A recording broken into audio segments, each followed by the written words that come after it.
اسی کے بندے ہیں اور اسی کی طرف ہم سب نے لوٹ کے جانا ہے، اسی کی طرف لوٹ کے جانا۔ آپ سب دعا فرمائیے گا کہ اللہ تعالیٰ ان کی مغفرت فرمائے، ان پہ رحم فرمائے۔ لیکن جو آیت ہم نے آپ کے سامنے پڑھی ہے وہ دیکھیے، اس میں کہا کہ جو اس دنیا میں آیا اس کو جانا ہے، کل نفس ذائقۃ الموت۔ ہر انسان نے کبھی خان صاحب ایک عظیم انسان تھے، پاکستان کے اندر بھی اور پاکستان کے باہر بھی لوگ انہیں جانتے تھے۔ انہوں نے جو کام بھی کیا اپنے معاشرے کی فلاح و بہبود کے لیا، اور اس کے اندر خیر کا پہلو تھا، جس کو لوگ آج ہمارے معاشرے کے اندر مرد حضرات بھی اور خواتین حضرات بھی ان کو اچھے نام سے یاد کرتے ہیں۔ جب سے کل ان کے موت کی خبر عام ہوئی، مجھے جن سے بھی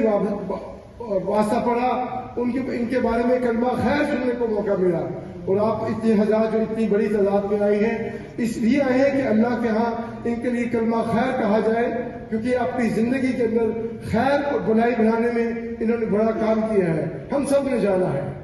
حضرت آدم علیہ السلام سے لے کے آخری انسان تک سب نے جانا ہے، لیکن جانا کہاں ہے؟ ہمیں قبرستان منوبٹی کے نیچے جانا ہے۔ اور جو حدیث میں نے آپ کے سامنے پڑھی ہے، نبی صلی اللہ علیہ وسلم نے فرمایا کہ تم میں سب سے عقل مند آدمی وہ ہے جو روزمرہ زندگی کا جائزہ لیتا ہے، اپنا احتساب کرتا ہے کہ آج کا دن میرا کیسا گزرا، اللہ کی مخلوق کے ساتھ میرے کیسے معاملات تھے، میرے گھر والوں کے ساتھ کیسے معاملات تھے، میرے دین کے ساتھ میں نے اپنی